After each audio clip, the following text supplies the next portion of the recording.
Hey guys, and welcome to Betwixt the Books. Today we're going to do not a review and not a roundtable, but something else.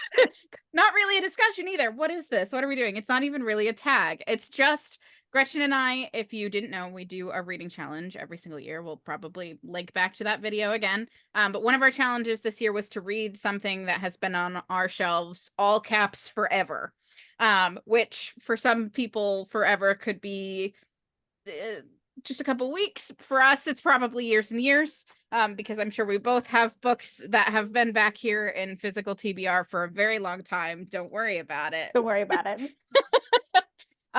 So one of the things that we decided we were going to do was to try to maybe like look through some of our old haven't read books and share with you some of the things that have been malingering on our shelves for a very long time. We came up with a couple categories. We have not told each other the books that we've picked, so we have no idea. Highly unlikely that we've overlapped, but if we do overlap, it would be hilarious. And I think that if that happens, we have to read that one together. No choice.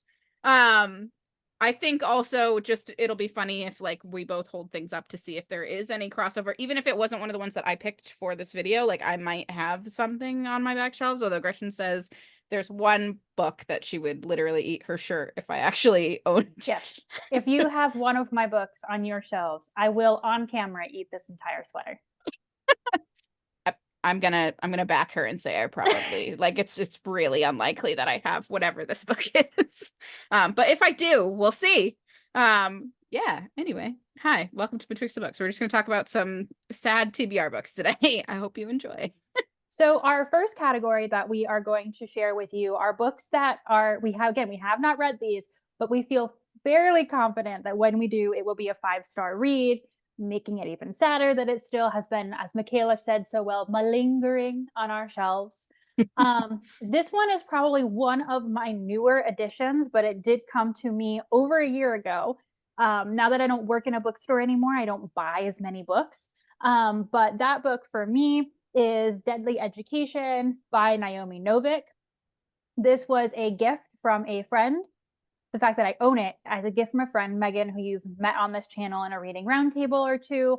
But I have heard so many good things about Naomi Novik. I have heard so many good things about her other work from so many other people that I really feel like this book would just be a really good fit for me, especially because at this point, some of her other books, they're fantasy books and they're a bit long.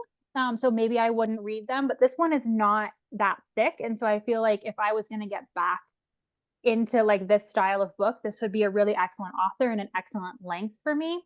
The blurb on this one is I decided that Orion Lake needed to die after the second time he saved my life.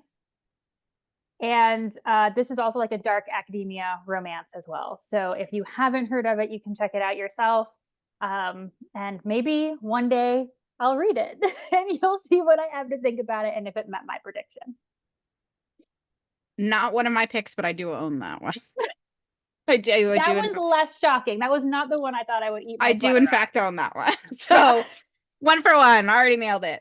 Okay. For my 5-star prediction, the book itself came out in 2013. I don't think, because my copy of it is a paperback, I don't think I picked it up in 2013, but probably 2014, 2015-ish. So we're going on almost a decade. Not quite, almost. But that is Ancillary Justice by Ann Leckie, which won both the Hugo and the Nebula Awards the year that it came out. If you aren't aware of this one, it is a book where an AI, which is meant to be controlling a fleet of ships, has been downloaded into an android and then separated from its ships. So the whole like premise of this is that this android, which is supposed to be this huge warship, is stuck as a person basically and needs to get back to its ship so that it can do its job, and also to figure out like what happened, why that happened, why it's been abandoned. Non-binary, but like non-binary in the way that like robots are. It's like a it instead of a they them type situation. We know how I feel about that. we just did a video where I talked about how I was a sci-fi kid. Most of the sci-fi books that I have been reading recently are small, and I think that's an attention span thing, and this one is a little bit larger, but I'm so sure that this is going to be a 5-star for me, that not only do I own this edition, but when the companion novel for this series that came out this past year came out and they re-released the whole series with different covers, I just bought the entire series in the new covers as well. So I have 2 copies of this, and I still haven't read it yet. I'm pretty sure it's going to be 5 stars though. So why am I not reading it? Who knows? Yeah, I do not have that one on my shelf. So I've failed us. I'm sorry. It's way more likely for me to have your books than for you to have my books, just from the quantity of books that I own. Yeah. So our second category is a book that we bought based off of the recommendation of someone else. And so while my first book was an adult fantasy, this one is actually a young adult fantasy from a while ago, and that is The Bone Witch by Rin Chupeco. So this I bought back when I was still reading YA books, which was a while ago. The paperback, I think, came out in 2017. So this is a problem. But the tagline on this is, "Let me be clear, I never intended to raise my brother from his grave." So the Bone Witch, if that wasn't clear, the main character Taya can raise people from the dead, and that is not a magic that is really accepted in her community. So it's an incredible premise. Love me some necromancy. A strong female character, and also representation. Rin Chupeco is Filipina. And so I heard so many good things about this book, but a friend basically said, this is the kind of book that ruined me for all other books. And when she read this when it first came out, and I took one look at the cover, I took one look at the tagline and what she said, and I was like, yeah, that I trust you implicitly, absolutely. To the point where I actually own the sequel to this as well, and I've never read either of them. So I still really do want to get around to it. It's definitely one of the books on my shelves where when I my eyes pass over it, I remember that quote verbatim, word for word. So, but yeah, I've never read it. Whoops. Gretchen's now 2 for 2. I do also own that book. Okay. Again, the one that I will eat my sweater on is our last one. If you make it 3 for 3 as well, because let me tell you, I would be so shocked. All right. So my book is maybe even a step further than a recommendation in that it was gifted to me. So somebody thought that I would like it so much that they actually bought it for me and gave it to me, and that someone is Taylor, which people know. This is The First 15 Lives of Harry August by Claire North. I looked at this and didn't realize it was by Claire North because that's actually an author that I recognize. She's currently doing myth retelling books, I think, that are somewhat popular because that's going around TikTok, that genre of retellings of myths. But this is it's either her debut or one of her first books.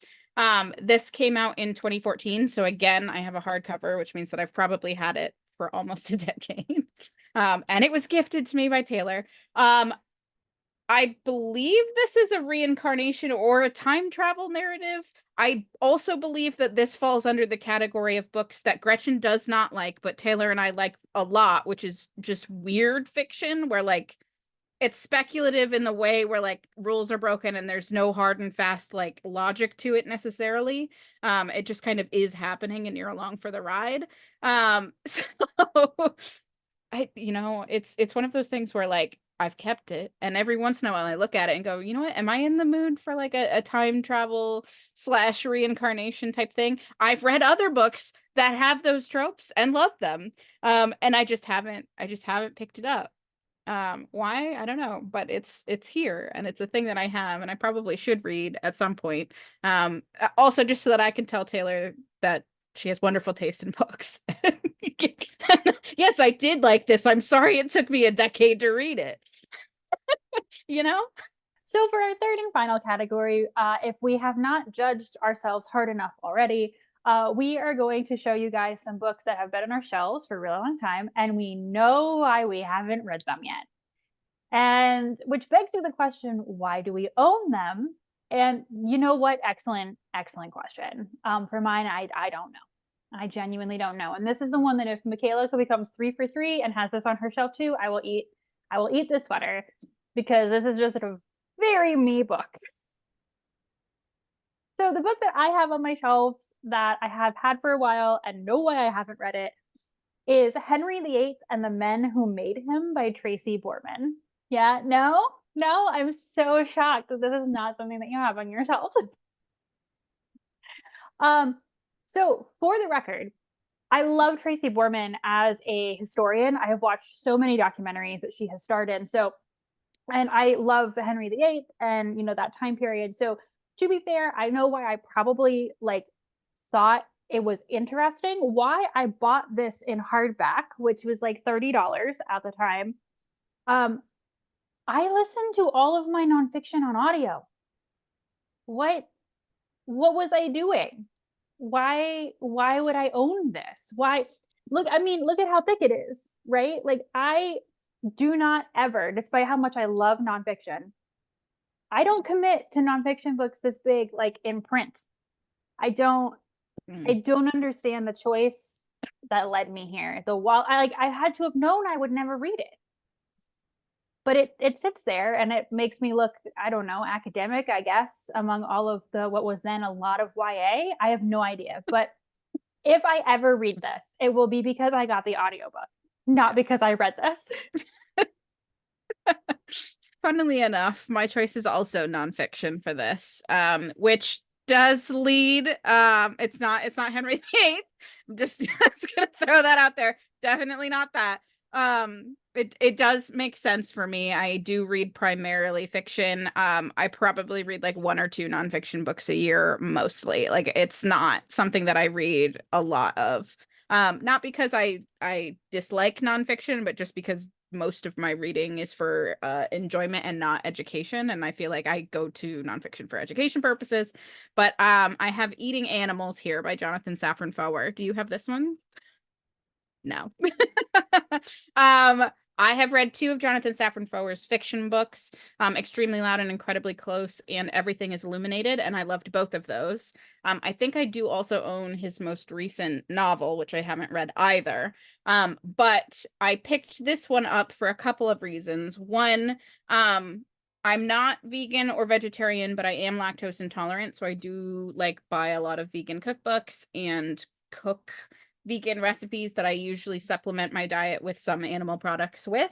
And I have heard that people who read this book kind of have to quit eating animals cold turkey because it just turns their stomach on that.